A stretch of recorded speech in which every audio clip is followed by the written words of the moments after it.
I paid for my mother's life-saving surgery, and the day she was released, she told me I wasn't her son anymore. There are sentences that burn into you forever. For me, it was 7 words. The hospital smelled of antiseptic and stale coffee. A monitor beeped with its slow, steady rhythm, indifferent to the storm building inside my chest. I stood there with a plastic bag of clothes, ready to finally take Mom home, when she turned her face toward the window and said, almost casually, "From now on, Jack, you're not my son. Evan is." At first, I thought I'd misheard. Maybe she was still groggy from the meds. Maybe the words slipped out wrong. But when I stepped closer, she didn't even look at me.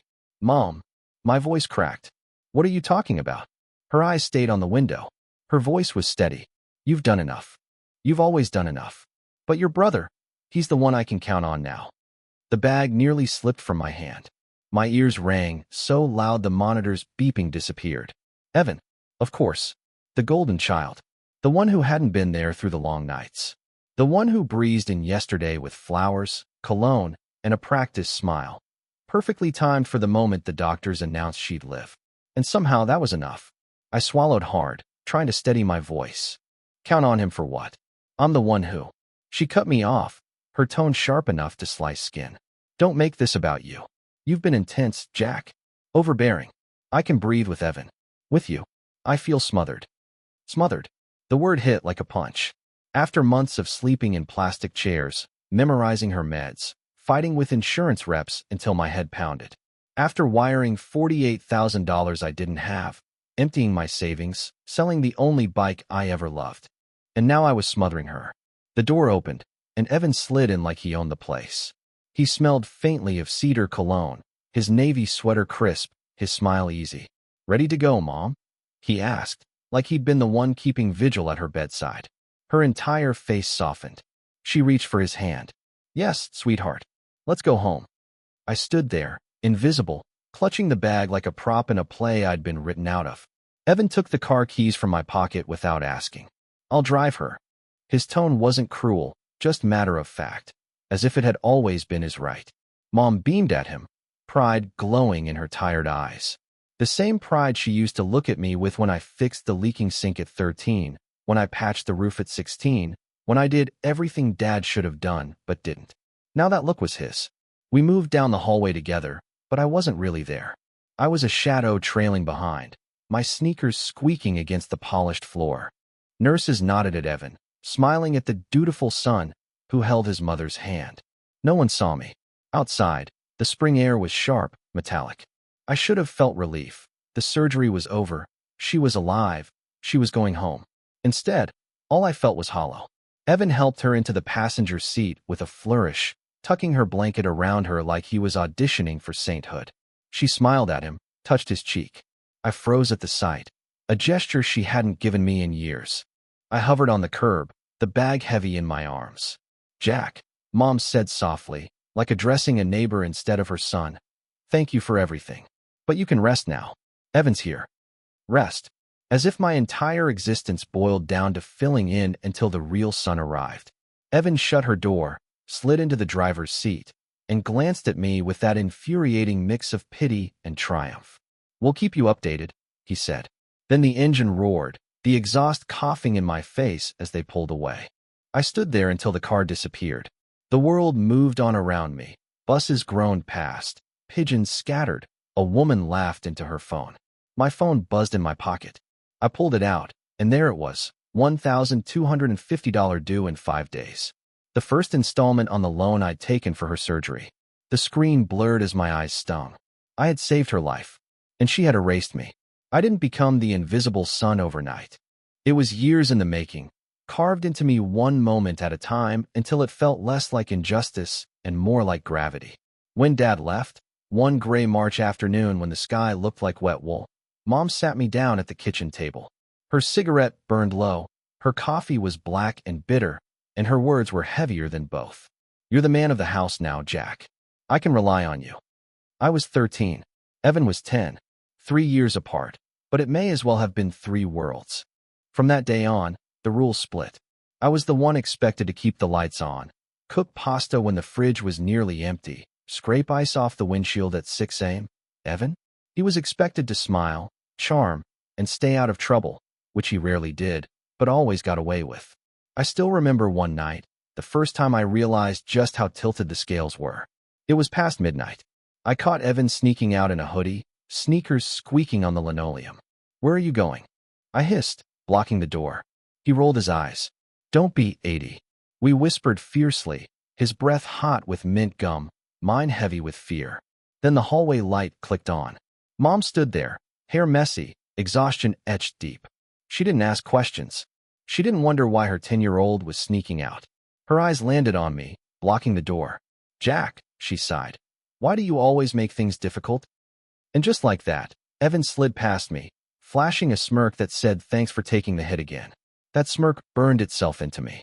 It never left. The years blurred, each one proving the same point. Evan got caught skipping class. I was told to be a better role model. Evan lost his wallet. I was scolded for not reminding him to be careful. It wasn't just favoritism. It was doctrine. But the night of the accident sealed it. I was 17, working late at a diner, still wearing a grease-stained apron when my phone rang. Evan had taken Mom's Corolla out in the rain. He wasn't supposed to, didn't even have a license yet. By the time I got there, the car was crumpled under a streetlight, steam hissing like a dying animal. Evan was shaking, his face pale. I hydroplaned," he stammered. Mom wrapped her arms around him, stroking his hair. "You could have died," she whispered. Her eyes finally met mine. But instead of relief that I was there, what I saw was blame. Silent, but sharp. "Why didn't you stop this?" I was the one who called the tow truck, who argued with the cops, who paid the deductible with the money I'd saved for college textbooks. Evan told the story later like he'd survived a hurricane. My part was erased. And that was how it always went. Still, it wasn't black and white.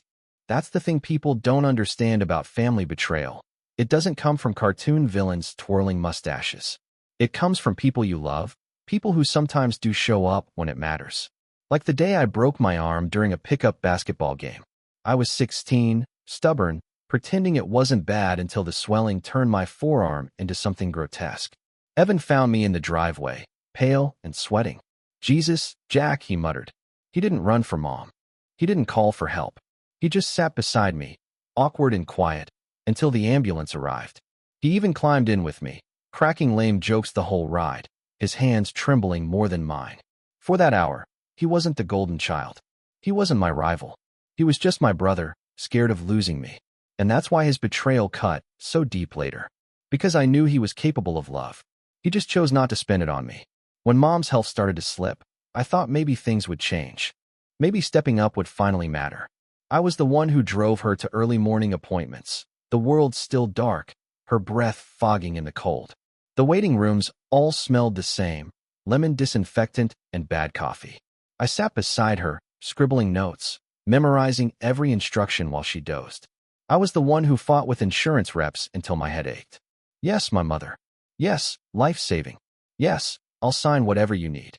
My voice was hoarse from repeating myself, but I kept going. And then came the number. $48,000.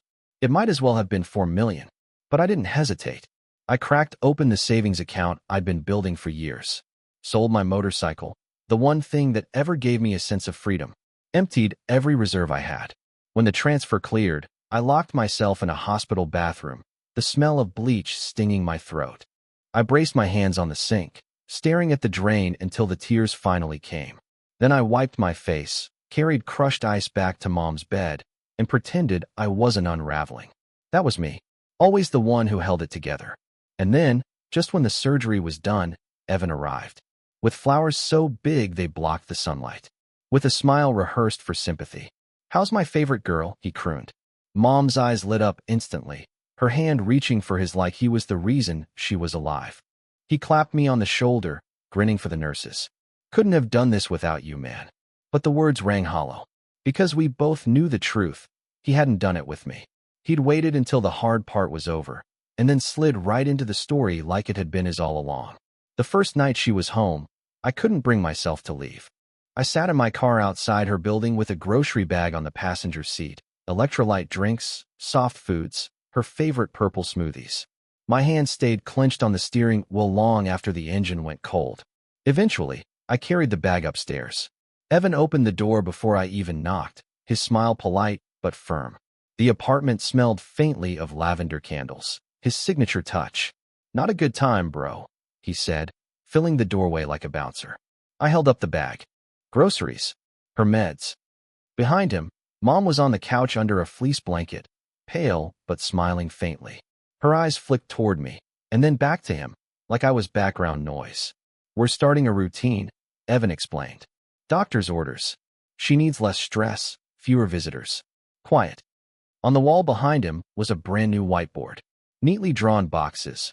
Meds, rest, quiet time, Evan check-in. His name was everywhere. Mine was nowhere.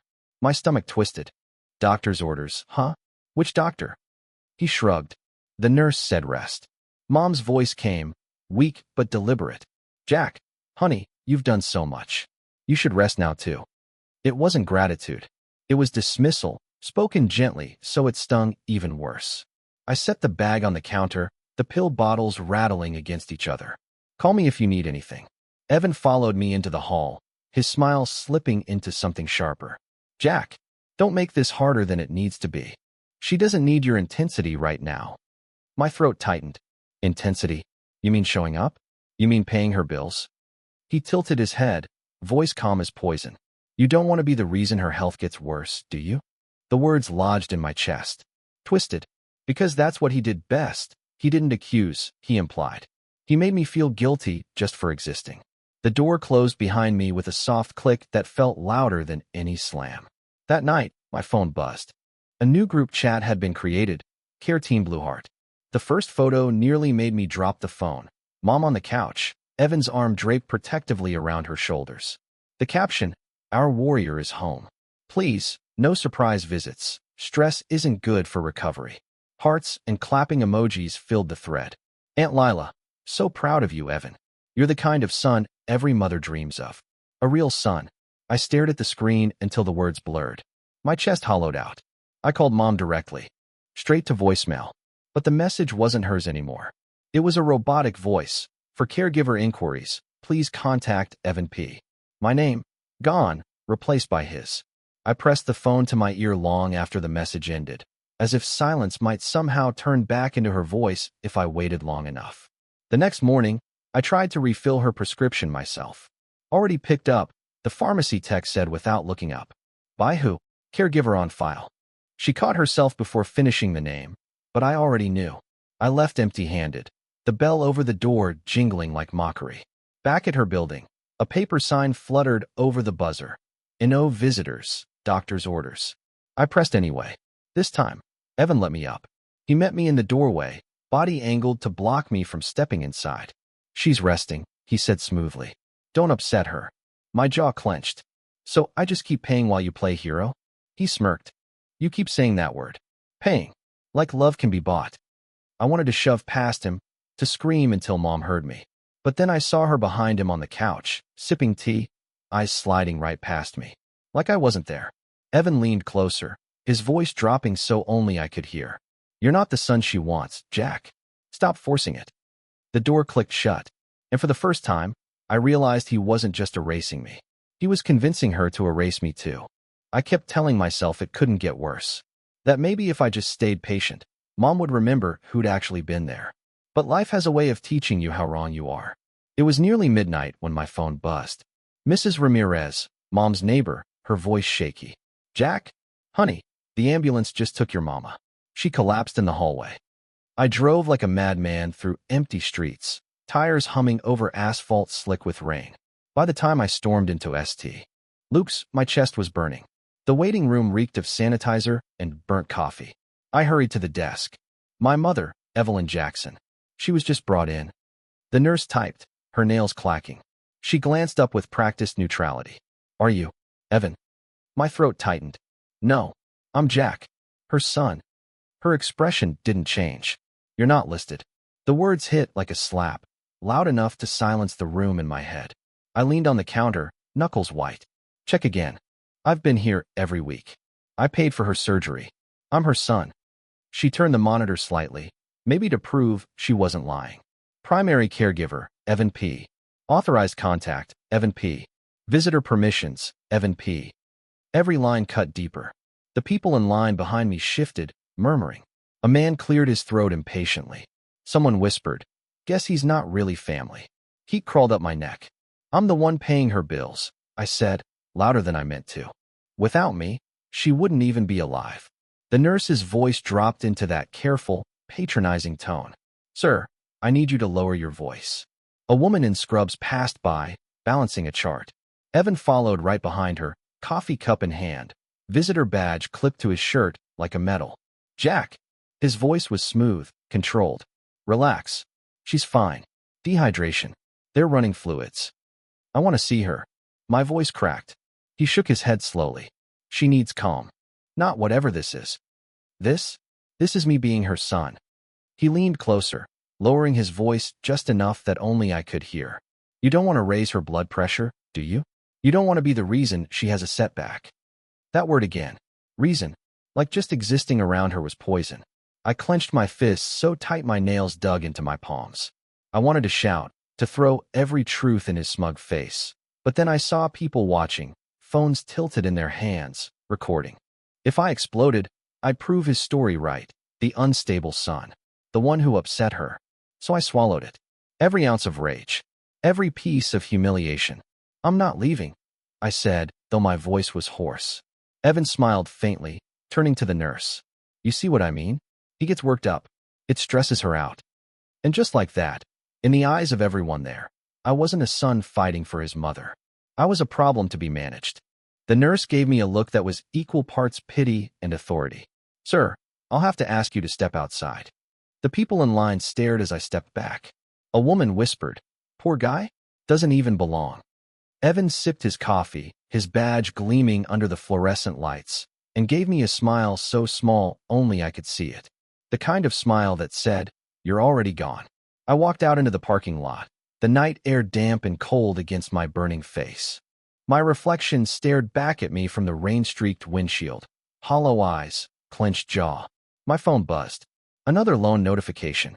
$1,250 due. I laughed, sharp and bitter, the sound bouncing off the empty asphalt. I wasn't just being erased. I was paying for the privilege. There's only so much erasure a person can take before something inside finally breaks. For me, it happened at Aunt Lila's dining table. She'd organized a family brunch to support Mom. Cinnamon rolls and baked ham filled the room with a sweetness that turned my stomach. Relatives I hadn't seen in years crowded the table, voices overlapping with cheerful chatter. And in the middle of it all sat Evan, soaking it in like sunlight. He spoke in calm, measured tones, his hand occasionally brushing Mom's as if to remind everyone who belonged at her side. "She's responding so well to the routine," he said, passing bread like a saint. "It's all about low stress. Honestly, I don't know how she'd manage without me." The table hummed with approval. "And the bills?" Uncle Frank asked. "Hospitals don't exactly run on hugs." Evan chuckled softly, tilting his head in practiced humility. "We've been lucky. Insurance covered some, and I've coordinated the rest. It's a lot, but family comes first." That was it. The sound of my fork hitting the plate cut through the room. Everyone froze, eyes darting toward me. "Don't you dare," I said, my voice trembling but sharp. "Don't you dare sit here and pretend you've been paying." Gasps, murmurs. Evan blinked, his expression pure innocence. "Jack." "No." I snapped louder now. My chest heaved. I took out the loan. $48,000. I drained every account I had. I sold my bike, my savings, my future. I wired the money the day of her surgery while my throat caught. While you weren't even there. Silence fell heavy. The kind that presses on your ears. Evan leaned back, calm returning to his face like a mask slipping into place. "I never said you didn't help." Help? The word tasted like acid. You waltzed in with flowers when it was safe, when the fight was already won. And now everyone here thinks you're the savior. "Jack." Mom's voice floated down the table, soft but sharp enough to cut me. "Please. You're making a scene." I turned to her, desperate. "A scene? I saved your life. Do you even know I'm the one paying every month? Do you know I've been living on fumes while Evan?" She shook her head, her eyes sliding toward Evan. "Honey, you've always been so intense. You don't realize how much stress you cause me." My chest caved in. It wasn't just the words. It was the way her hand moved across the table, fingers curling around Evan's wrist like an anchor. I saw it.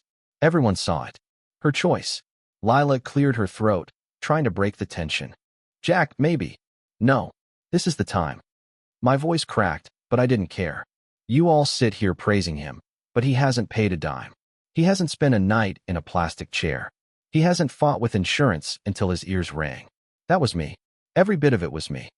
A cousin whispered, God, he's angry. Evan sighed, his voice low and measured, but pitched for the table to hear. This is what I meant. His anger, his intensity, it's too much. It upsets Mom. And just like that, the room turned. Heads nodded slightly. I slid away from me. I wasn't the son who sacrificed. I was the problem. Mom's breathing grew shallow. Her hand clutched Evan's tighter, her shoulders trembling. I froze. My rage dissolved into something colder, shame. Because even as I wanted to scream, all I saw was her chest rising too fast, her lips trembling. She's getting upset, someone whispered. You need to go, Aunt Lila murmured, her voice heavy with disapproval. I stood abruptly, the chair legs scraping against the floor like a scream. My vision blurred as I looked down the table one last time. Evan's calm, triumphant smile. Mom's averted eyes. The family silence. I left before dessert, the slam of the door cutting through the chatter that immediately rose behind me. Outside, the cold air slapped my face. I gasped for breath like I'd been underwater too long. My phone buzzed in my pocket. Another message from the bank. $1,250 due. I stared at the glowing screen, my reflection warped in the glass. I wasn't just paying for her survival. I was paying to be erased from it. The week after that brunch felt like moving through molasses. Heavy, slow, suffocating. I went to work, flipped burgers, wiped tables, but inside, I was replaying the same thought. She chose him. Still, when the call came, instinct overrode everything. Jack. It was Mrs. Ramirez again, her voice panicked. Your mama. She fainted in the hallway. They rushed her back to St. Luke's. I didn't even hang up properly. I was already in the car, tires squealing, heart pounding louder than the engine. The ER waiting area was buzzing, fluorescent lights bleaching everyone pale. The smell of disinfectant clung to the air. I rushed to the desk, breathless. My mother, Evelyn Jackson. She was just brought in. The receptionist typed quickly, then glanced up. Are you Evan? No. I'm Jack. Her son. Her face didn't flinch. You're not on the list. The words were sharp, final. I am her son. I snapped, louder than I meant to. Check again. People in line turned. A kid clutched his mother's hand. Someone coughed awkwardly. The receptionist angled the screen so I could see. Primary caregiver, Evan P. Authorized visitor, Evan P. Point of contact, Evan P. Every entry felt like a nail sealing me out. Behind me, whispers started. Guess he's not really family. Poor guy. Drama. Heat crawled up my neck. Listen, I'm the one paying her bills, I said, my voice shaking. Without me, she wouldn't even be here. Sir, I need you to lower your voice, the receptionist said, her tone sliding into that calm, patronizing register reserved for people about to be escorted out. And then he appeared. Evan. Visitor badge clipped neatly to his sweater, coffee in hand, expression calm as glass. He didn't rush, didn't flinch. He just strolled up, owning the space. Jack. His voice was smooth, reasonable. She's stable. You need to relax. I want to see her. He tilted his head, pity in his eyes. She doesn't want to see you. The words landed like a blade between my ribs. You manipulated her. You had her sign something when she wasn't even conscious, didn't you? Evan's smile was faint, practiced. She made her choice, and you need to respect it. I stepped closer, fury boiling over. I saved her life. I'm the one paying for everything. And you? The receptionist cut in sharply. Sir, step back. I looked around and realized every eye was on me. A woman recording on her phone. A man whispering, shaking his head. A guard shifting by the door, ready to move. To them, I wasn't a son fighting for his mother. I was a disruption. A problem. Evan leaned closer, his breath warm near my ear. You see how they're looking at you? You're proving my point. I froze, chest heaving. My fists curled, nails biting my palms. Every nerve screamed to hit him, to tear that smug look off his face. But if I did, it would be over. I'd be the violent son. The unstable one. His story sealed forever. So I did the hardest thing I've ever done. I turned, and I walked away. Outside, the night air was damp and heavy. I gripped the hood of my car, my breath coming in ragged gasps. My reflection stared back from the windshield, pale, hollow-eyed, a man who had given everything and been reduced to nothing. My phone buzzed. Another message from the loan company, $1,250 due. I laughed, a broken, bitter laugh that echoed across the empty lot. I wasn't just erased. I was financing my own disappearance. I wish I could tell you I kept fighting, that I stormed into the hospital with lawyers, demanded my rights, forced my way back into her life. That would sound strong, noble. But the truth? I broke. That night, after they turned me away, I drove until the highway blurred, until the dashboard light blinked with low fuel. I pulled into a rest stop, killed the engine, and sat in the dark. At first, I tried to breathe slow, to steady myself. But it hit all at once. The rejection, the humiliation, the silence. It cracked something open inside me. And I cried. Not the quiet tears you hide in a pillow. No, ugly sobbing, shoulders shaking, chest heaving. My throat burned as I gasped, fists pounding against the steering wheel until my knuckles ached. I cried for the 13-year-old boy who became the man of the house, too soon. For the nights in plastic chairs, for the $48,000, for every time I told myself it would be worth it if she just saw me. And most of all, I cried because she didn't. By the time the sobs slowed, my face was wet and raw, my chest hollow. I stared at the glowing numbers on my phone screen. Loan balance, $42,500. Next installment, $1,250. The figures stared back at me, cold and merciless. I dropped the phone on the passenger seat and leaned my head against the window, the glass cool against my skin. For the first time, a whisper crossed my mind. What if I just stopped? The thought scared me, but it also lit something. The days after blurred together. I went to work, apron stiff with grease, headset buzzing with orders. Double cheeseburger, extra ketchup. My mouth repeated the words like a machine. My coworkers laughed about customers, complained about hours. I nodded when expected, but I wasn't really there. At night, I lay in bed staring at the ceiling fan, its blades ticking like a clock I couldn't stop. My phone sat silent on the nightstand. No calls from Mom. No texts asking if I was okay. But Evan, he filled the silence. The family group chat lit up daily with his updates. A photo, Mom sipping soup, blanket tucked around her shoulders.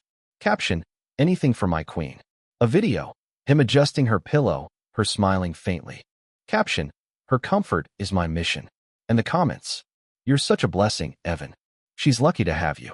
You were born for this role. Each word was a knife. I stared at the screen until my eyes burned. Once, I even typed a reply, I'm the one paying these bills. I'm the reason she's alive. But my finger hovered over send. Then I deleted it. Because I knew what would happen. They'd see anger, not truth. They'd see bitterness, not sacrifice. And in the end, they didn't want my version. They wanted his. The final blow came late one night when I tried to log into Mom's online portal. Password rejected. I clicked forgot. The security question popped up. What is your son's middle name? My fingers typed mine. Denied. I typed Evans. Accepted. I sat there in the dark, the glow of the screen washing my face pale. My stomach dropped, a weight so heavy I could barely breathe. That one detail, stupid, small, hurt worse than anything. Because it proved what I already feared.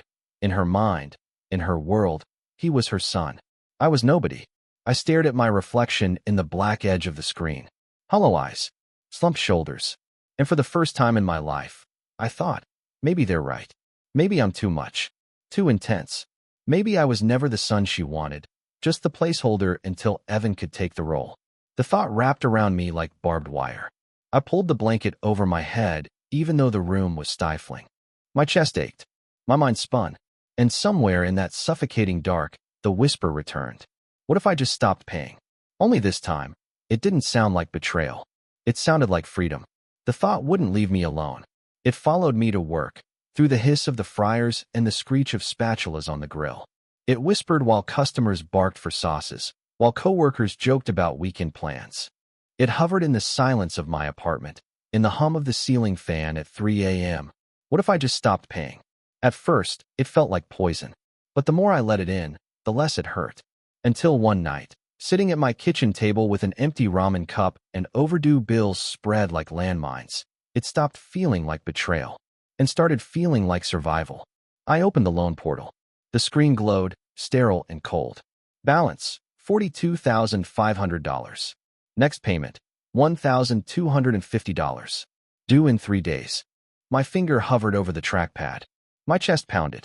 My palms were slick with sweat, leaving damp marks on the table. For a second, I couldn't move.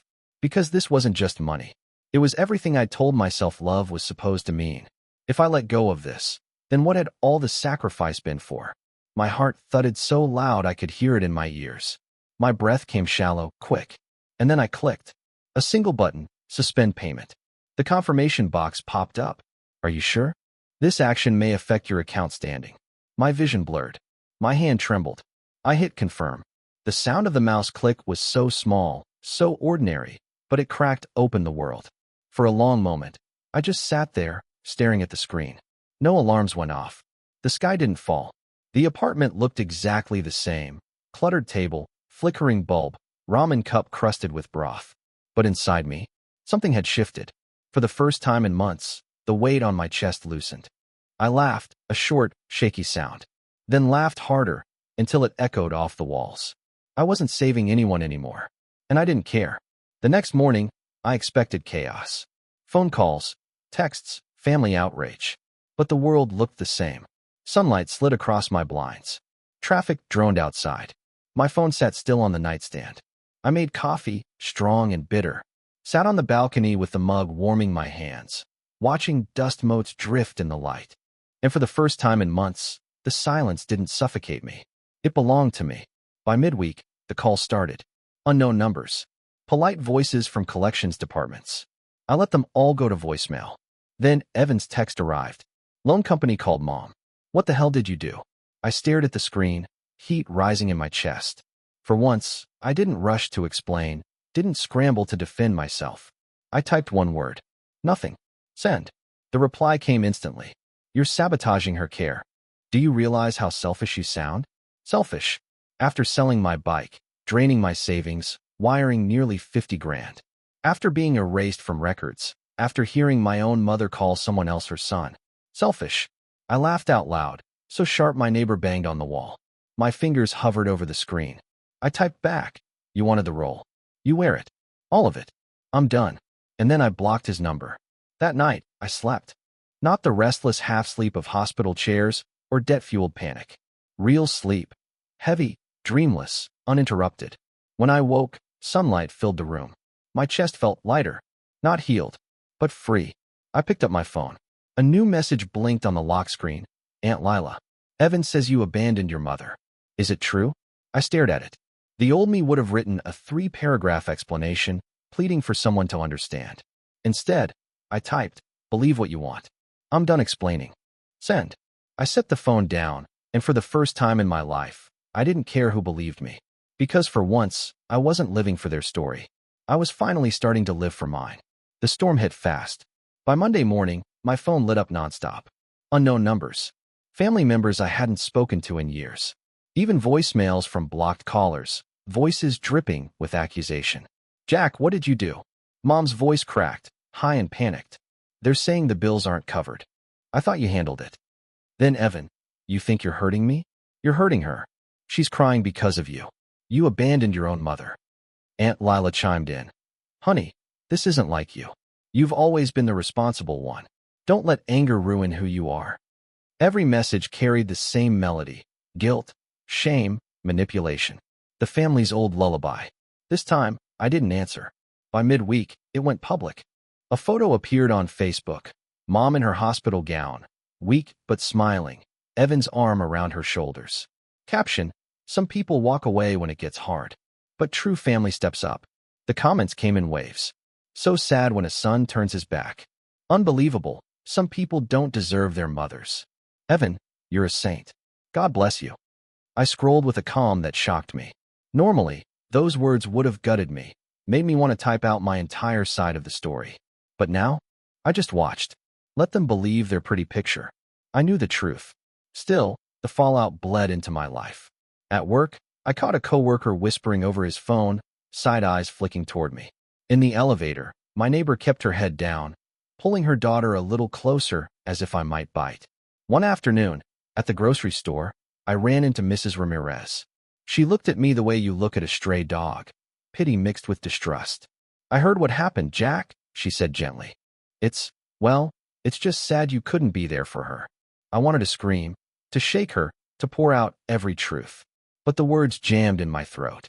Because I realized something brutal. In their eyes, I'd already lost. Evan's story was the only one they wanted. Friday night, the storm found me in person. I was climbing the stairs to my apartment when I saw him leaning against my door. Evan, arms crossed, calm mask in place, eyes sharp. "You need to fix this," he said, low and cold. I dropped my keys into my pocket, leaning against the railing. "No." His jaw flexed. "You don't get it. She's terrified. She thinks she's going to lose everything. Do you want her last years filled with stress?" I laughed, sharp, humorless. "Her last years are mine. Bought with my money, my savings, my future. And she still told me I wasn't her son. Don't you dare guilt me now." Evan stepped closer, lowering his voice. "You're making me the villain." I met his eyes and didn't blink. "You are the villain. You erased me, wore my sacrifices like a costume, and let everyone clap while I disappeared. Now the bills are due, and suddenly the costume doesn't fit, does it?" For the first time, his composure cracked. His mouth curled, words snapping like venom. "You've always been jealous. Always wanted the spotlight. Guess what? She never wanted you. Not the way she wanted me." The words sliced through me, but instead of tearing me down, they clarified everything. I smiled. A bitter, broken smile, but steady. "Then she can have you. All of you. But you're on your own. I'm done being the wallet. I'm done being the scapegoat. I'm done financing my own erasure." Evan stared, waiting for me to crumble like always. I didn't. I slid the key into the lock, opened the door, and stepped inside. The deadbolt clicked shut behind me, loud as thunder. I leaned against the door in the silence of my apartment, heart racing. For the first time, I didn't feel crushed. I felt steady, maybe even free. Let the world believe I was the villain. At least this time, the story was mine. You spend your whole life waiting for an apology that never comes. For the parent who hurt you to say the words. For the sibling who betrayed you to admit the truth. But some apologies never arrive. And the only way forward is to stop waiting. A week after I shut the door in Evan's face, I got the call. "Mr. Jackson, this is First Bank Loan Services. Your account is officially delinquent." The words should have crushed me. A year ago, they would have sent me scrambling, desperate to fix everything. But now, I just said, "Yeah, I know. Would you like to set up a payment plan?" "No," I said quietly. "Not anymore." And I hung up. The line went dead, and for the first time in years, I didn't feel guilt. I felt something closer to freedom. The family chat went quiet after that. Evan still posted updates, but the replies were thinner, the enthusiasm fading. Maybe people started realizing the money wasn't endless. Maybe they just got bored of the show. Either way, I didn't care, because their story wasn't mine anymore. One night, I drove past Mom's building. The windows glowed soft yellow, curtains drawn. From the street, it looked peaceful, almost warm. I pulled over, sat there with my hands on the wheel. I thought about going up, knocking, trying one last time to explain, to pour everything out. The loan, the nights in the chair, the years of holding her world together. But then I remembered the way her eyes slid past me, the way her hand clutched Evan's, the way she said, "You're not my son." And I realized something brutal. I had wanted her love more than she had ever wanted mine. That was the weight I had been carrying all my life. I started the car. This time, I didn't linger. I didn't wait for her to choose me. I drove. Past her building. Past the street where we grew up. Past every place where I had left pieces of myself behind. The night air rushed through the open window, cool and sharp, and for once it didn't sting. It felt clean. I don't know if Mom will ever call me again. Maybe she'll go to her grave believing Evan saved her, that I was just the bitter one. But I know this. I'm done paying to be erased. I'm done begging to be chosen. From now on, my sacrifices will be for me. The road stretched ahead under blinking streetlights, endless and open. And for the first time in years, I wasn't looking back. I was finally driving my own story.